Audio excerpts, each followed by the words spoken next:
ఇక మనం చూడొచ్చు మేడారం మెరిసేలా పునర్నిర్మాణంతో పునరుజ్జీవం, స్వర్ణకాంతుల కొత్త సొగబులు. మరి దగదగ మెరుస్తున్న మేడారం, పులకరించిపోతున్న భక్తజనం, ముఖ్యమంత్రి రేవంత్ రెడ్డి పట్టుదలతో ఆలయానికి వైభవం. 100 ఏళ్లుగా చెక్కు చెదరకుండా అభివృద్ధి పనులు, వందల ఏళ్ళు చెక్కు చెదరకుండా అభివృద్ధి పనులు భావితరాలకు తెలిసేలా శిలలపై తల్లుల చరిత్ర. నిజంగానే తెలంగాణలో మరి సమ్మక్క సారాలమ్మ జాతర తెలంగాణకి కాదు దేశవ్యాప్తంగా, ఆ మాటకు వస్తే ప్రపంచవ్యాప్తంగా కూడా మరి ఈ జాతర చాలా ఫేమస్. ఎందుకంటే మరి అమ్మవారిని అంత అక్కడ ఆ చరిత్రని తెలుసుకుని అంత నమ్మకంతో సమ్మక్క సారాలమ్మ అమ్మవారిని దర్శనం చేసుకునేందుకు మూల నుంచి నలుమూలల నుంచి దేశవ్యాప్తంగా, ఆ మనకు వస్తే ప్రపంచవ్యాప్తంగా కూడా ఇక్కడికి వచ్చి దర్శించుకుని వెళ్ళేవారు ఉన్నారు. మరి తెలంగాణ సాంప్రదాయం మరి ప్రపంచ ఖండాంతరం దాటే విధంగా మరి ఈ రకంగా ముందుకు వెళ్తున్నప్పుడు కంపల్సరీ దాని డెవలప్మెంట్ బాధ్యత అనేది కూడా తెలంగాణ సర్కార్ తీసుకోవాలి. గత ప్రభుత్వంలో అది జరగలేదు కాబట్టి అది లోటుగా ఉండిపోయింది. కానీ ఈ ప్రభుత్వం వచ్చిన తర్వాత సమ్మక్క సారాలమ్మ జాతర ద్వారా మరి వాళ్ళ అక్కడున్న పరిస్థితుల్ని డెవలప్మెంట్ చేయడం ద్వారా తద్వారా మరింత అభివృద్ధిగా ముందుకెళ్ళి మరి తెలంగాణ యొక్క కీర్తి ప్రతిష్టలు అనేవి దేశం నలుమూలలా ముందుకు వెళ్ళడానికి మరింత అవకాశం ఉంటుంది. ఎందుకంటే మరి అక్కడ సౌకర్యాలు ఉండే కొద్దీ మరింత మంది అక్కడికి వచ్చి సమ్మక్క సారాలమ్మ జాతరలో అమ్మవారిని దర్శించుకునే అవకాశం అయితే ఉంటుంది. ఏ ప్రచురించారో చూద్దాం. ఇక ఎట్లున్న మేడారం ఎట్లా మారింది, మొత్తం రూపురేఖలే మారిపోయాయి. నాటి మేడారానికి నేటి మేడారానికి ఎంతో తేడా కనబడుతుంది. భక్తులు మెచ్చేలా మురిసేలా ముఖ్యమంత్రి రేవంత్ రెడ్డి ఆదేశాలతో జాతర నిర్వహణకు అవసరమైన అభివృద్ధి పనులు భారీ స్థాయిలో చేపట్టారు. ఆసియా ఖండంలోని అతిపెద్ద జాతర మేడారం. 2 ఏళ్లకు ఒకసారి జరిగే ఈ జాతరకు లక్షలాది మంది తరలి వస్తారు. కోరిన కోరికలు తీర్చే అమ్మవార్లకు ఘనమైన పూజలు చేస్తారు. ఇంత పెద్ద ఎత్తున జరిగే జాతర ఈసారి అత్యంత ప్రాధాన్యతను సంతరించుకుంది. జాతర నిర్వహణకు అవసరమైన వసతుల కల్పన, అభివృద్ధి పనులకు రాష్ట్ర ప్రభుత్వం అద్భుతంగా చేపట్టింది. ఇందుకు 250 కోట్లు వెచ్చిస్తున్నారు. మరి ఇందులో గద్దెల విస్తరణకే 101 కోట్లు వెచ్చిస్తున్నారు. మేడారం సమ్మక్క సారలమ్మ మహాజాతరకు విస్తృత ఏర్పాట్లు తుది దశకు చేరుకున్నాయి. చరిత్రలో కనీవిని ఎరుగని రీతిలో ఈసారి మహాజాతరను నిర్వహించాలని ప్రభుత్వం భావిస్తుంది. మేడారం దగదగా మెరిసిపోతుంది. ఏర్పాట్లు, అభివృద్ధి పనులు చూసి భక్తులు మురిసిపోతున్నారు. కొత్త సొగుబులు, కొత్త కాంతులు వారిని కట్టిపడేస్తున్నాయి. గత పాలకులు ప్రతిసారి జాతర వచ్చిందంటే కోట్లాది రూపాయలు వెచ్చించే తాత్కాలిక అభివృద్ధి పనులు, వసతులు కల్పించేవారు. ప్రతిసారి ఇదే జరుగుతుండేది. ముఖ్యమంత్రి రేవంత్ రెడ్డి ఇచ్చిన మాట ప్రకారం ఒక ప్రణాళిక, ఒక విజన్తో సీఎం రేవంత్ రెడ్డి మేడారం దిశను మార్చేస్తున్నారు. ఇందులో భాగంగా మేడారంలో ఏర్పాట్లు ఘనంగా చేపట్టారు. దాదాపుగా ఈ పనులు 90% వరకు పూర్తయ్యాయి. 100 ఏళ్ల పాటు చెక్కు చెదరకుండా నిలిచేలా గద్దెల శాశ్వత పునర్నిర్మాణం పనులు చేపట్టింది. జనవరి 5వ తేదీ నాటికి పనులన్నీ పూర్తి చేసేందుకు రాత్రింబవళ్లు అధికార యంత్రాంగం శ్రమిస్తుంది. 2026 జనవరి 2831 తేదీల మధ్య సమ్మక్క సారలమ్మ జాతర పెద్ద ఎత్తున జరగనుంది. మరి మనందరం కూడా ఆహ్వానించాలి. ప్రభుత్వం తీసుకున్న ఈ నిర్ణయం మరి మేడారాన్ని, మరి సమ్మక్క సారలమ్మ జాతరని ఎంతో ప్రతిష్టాత్మకంగా తీసుకొని మరి గద్దెల యొక్క నిర్మాణం యొక్క చరిత్ర గురించి మరి శాశ్వతంగా అందరికీ ఉండిపోయేలా అక్కడ తీసుకుంటున్న చర్యలు నిజంగా ఈ ప్రభుత్వానికి, రేవంత్ సర్కార్కి అందరూ కూడా మరి ధన్యవాదాలు అయితే తెలుపుతున్నారు. తెలంగాణ బిడ్డలు, తెలంగాణ ప్రజానికం. ఎందుకంటే మరి తెలంగాణ చరిత్రను మరి మర్చిపోకుండా మరి తెలంగాణ యొక్క కీర్తిని నలువైపులా తెలిసేలా సమ్మక్క సారలమ్మ యొక్క ఘనత ఏ విధంగా ఉంది, అమ్మవార్లు ఏ రకంగా వాళ్ళ చరిత్ర ఏంటుందని దాన్ని శాశ్వతమైన చరిత్రగా ఉండేందుకు ముందుకు తీసుకెళ్తున్నందుకు ఈ ప్రభుత్వానికి అందరూ కూడా ధన్యవాదాలు చెప్తున్నారు. మరి ప్రభుత్వం తీసుకున్న నిర్ణయం, ప్రభుత్వం ఖర్చు చేస్తున్న మరి ఈ యొక్క డబ్బును సరైన పద్ధతిలో ఖర్చు పెడుతున్న తీరును మీరే రకంగా చూస్తారో కామెంట్ బాక్స్ రూపంలో కామెంట్ చేయండి. ఇక తదుపరి మనం చూడొచ్చు.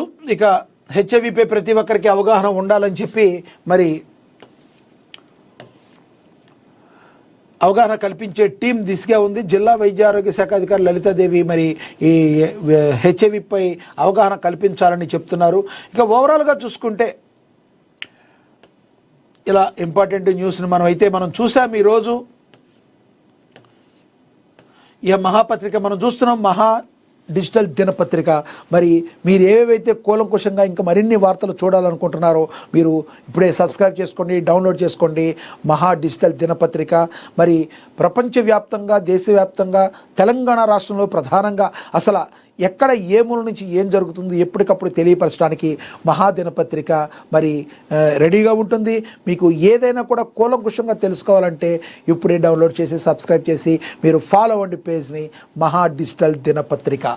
ఇక తదుపరి మనం చూస్తే ఓవరాల్గా ఇంపార్టెంట్ న్యూస్ ఇవాళ చూసాం. ఇక సినిమాల్లో కూడా సినీకి సంబంధించింది కూడా మళ్ళీ మాతృగడ్డపై ప్రియాంక మోహన్ బహుభాషా నటీలకు అడ్వాంటేజ్ ఏంటంటే ఏదో ఒక భాషలో అవకాశాలు వస్తూనే ఉంటాయి. అలా 2016లో 100 కదే హెల్లా అనే కన్నడ చిత్రం ద్వారా కథానాయిక పరిచయమైన శాండిల్వుడ్ బ్యూటీ ప్రియాంక మోహన్ ఆ తర్వాత తెలుగులో శ్రీకారం, నాని, గ్యాంగ్ లీడర్, అలాగే ఓజీ వంటి చిత్రాల్లో నటించే అవకాశాలను పొందారు. ఆ తర్వాత వెంటనే కోలిడ్ వాహనం వచ్చింది. ఇక్కడ డాక్టర్ డాన్ వంటి హిట్ చిత్రాలు నటించారు. సూర్య సరసన ఎదుర్కొడుతుండేదని ధనుష్తో కలిసి కెప్టెన్ మిల్లర్ చిత్రాలు నటించారు. అలా ఈమె చివరిగా ధనుష్ స్వీయ దర్శకులు నిచ్చిన జాబిలమ్మ నీకు అంత కోపమా చిత్రంతో ఓ స్పెషల్ సాంగ్లో నటించారు. అదేవిధంగా తెలుగులో ఓజీ చిత్రంలో నటించారు. ఇలాంటి పరిస్థితుల్లో ప్రియాంక మోహన్ను మళ్ళీ మాతృభాష ఆహ్వానించింది. ఆమె ఈ గ్యాప్ తర్వాత కన్నడంలో భారీ చిత్రాలు నటిస్తున్నారు. శివరాజ్ కుమార్ యువనటుడు డాలీ ధనుంజయ్ హీరోలుగా నటిస్తున్న తాజా చిత్రం 666 ఆపరేషన్ డ్రీమ్ థియేటర్. ఇందులో నటి ప్రియాంక మోహన్ కథానాయికగా నటిస్తున్నారు. వైశాఖ్ జే ఫిలిమ్స్ సంస్థ నిర్మిస్తున్న ఈ చిత్రానికి హేమంత్ ఎం రావు దర్శకత్వం వహిస్తున్నారు. మరి నిజంగా ఒక ఆర్టిస్ట్కి మరి ఇంతకంటే గొప్ప ఇంకేముంటుంది? ఎందుకంటే సొంత ఇండస్ట్రీ గుర్తించలేదు, కానీ పక్క ఇండస్ట్రీలో అయినా తెలుగు లేదంటే హిందీలో మంచి అవకాశాలను మరి లభించుకుని ఆమె అక్కడ సక్సెస్ అయిన తర్వాత మళ్ళీ తమ సొంత భాష వాళ్ళు ఆహ్వానించడం మరి ఆమె యొక్క విజయానికి ఇది ఒక ప్రతీక. మరి ప్రియాంక మోహన్ మరిన్ని చిత్రాలతో అలరించాలని మనందరం కూడా మరి ఆశిద్దాం. ఓవరాల్గా మరి ఈరోజు మహాదినపత్రికలో మనం చూసాం ఏమేమి ప్రచురించారో. అదేవిధంగా ఒకసారి ఏబిఎన్ ఆంధ్రజ్యోతికి వెళదాం. ఏవైతే ఉన్నాయో ఒకసారి చూద్దాం హెడ్లైన్స్గా ఏమేమి ప్రచురించారో. ఇక హెడ్ కానిస్టేబుల్ కుటుంబానికి కోటి పరిహారం చెక్కులు అందజేసిన ముఖ్యమంత్రి చంద్రబాబు. ఉద్యోగుల కోసం ప్రభుత్వం ప్రత్యేక బీమా పథకం, రూపాయి ప్రీమియం లేకుండానే భారీ పరిహారం అని కూడా మరి ప్రచురించారు. ఎక్సైజ్ హెడ్ కానిస్టేబుల్ పిచ్చేశ్వరరావు భార్య వెంకటదుర్గకు ₹1 కోటి చెక్కు అందజేశారు సీఎం చంద్రబాబు. మరి పోలీసుల నియామక పత్రాలను గతంలోనే కొత్త వారికి అవకాశం కల్పించింది ఏపీ ప్రభుత్వం. దాని తర్వాత మరి హెడ్ కానిస్టేబుల్కు కోటి పరిహారం మరి ఇవ్వటం ద్వారా మరి పోలీసుల యొక్క మనసును గెలుచుకున్నారు. అదే సమయంలో ఏపీ ప్రభుత్వం ఒకటి గుర్తుంచుకోవాలి, గత ప్రభుత్వ హయాంలో మరి ఏవైతే వాళ్ళకి పోలీసులకి పెండింగ్లో ఉన్న బకాయిలు చెల్లించాల్సినవి ఉండిపోయింది ప్రభుత్వం, అవి చెల్లించలేదు. 24 గంటల పాటు విధి నిర్వహణలో తమ ప్రాణాలను సైతం లెక్క చేయకుండా మరి డ్యూటీ చేస్తూ ఉంటారు పోలీస్ సోదరులు. మరి వాళ్ళకి ఇవ్వాల్సిన జీతభత్యాల్లో పెండింగ్ బిల్లులు ఏవైతే ఉన్నాయో ఇవ్వకుండా గత ప్రభుత్వం తాత్సార్యం అయితే చేస్తుంది. మేము వచ్చిన తర్వాత దాన్ని ఇస్తామని చెప్పింది, కానీ వచ్చిన తర్వాత ఇప్పటికీ 2 ఏళ్ళు దగ్గర గడిచిపోతుంది, సంవత్సరాలు దాటిపోయింది. మరి ఇలాంటి సమయంలో ఈ ప్రభుత్వం కూడా ఇంతవరకు వాళ్ళ యొక్క మరి పెండింగ్ బకాయిలను మరి ఇంతవరకు చెల్లించే క్రమంగా అడుగులైతే పట్టడం లేదు. దీనికి మరి పోలీస్ కానిస్టేబుళ్ళు కావచ్చు, పోలీస్ సోదరులు ఎవరైనా హోంగార్డులు కావచ్చు, పై అధికారులు కావచ్చు, ఎవరైనా కూడా తమకు రావాల్సిన మనీ జీతభత్యాలు రాలేదని అత్యంత బాధతో ఉన్నారు. దీని గురించి కూడా మరి ప్రభుత్వం ఒకసారి పునరాలోచించి మరి తద్వారా మరి పోలీసుల యొక్క పెండింగ్ బకాయిలన్నీ కూడా చెల్లించాలని మరి కోరుకుంటున్నారు.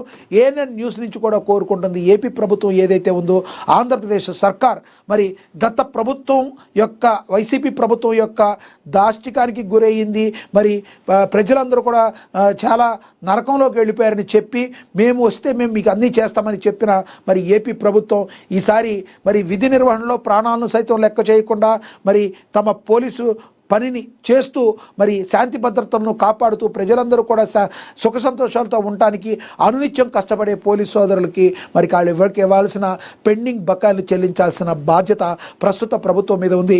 దీని గురించి పునరాలోచించి అడుగులు ఆ విధంగా వేసి తద్వారా పోలీసుల యొక్క మనసును కూడా గెలుచుకున్న ప్రభుత్వంగా స్థిరంగా ఉండాలని మరి అందరూ కూడా ఆకాంక్షిస్తున్నారు.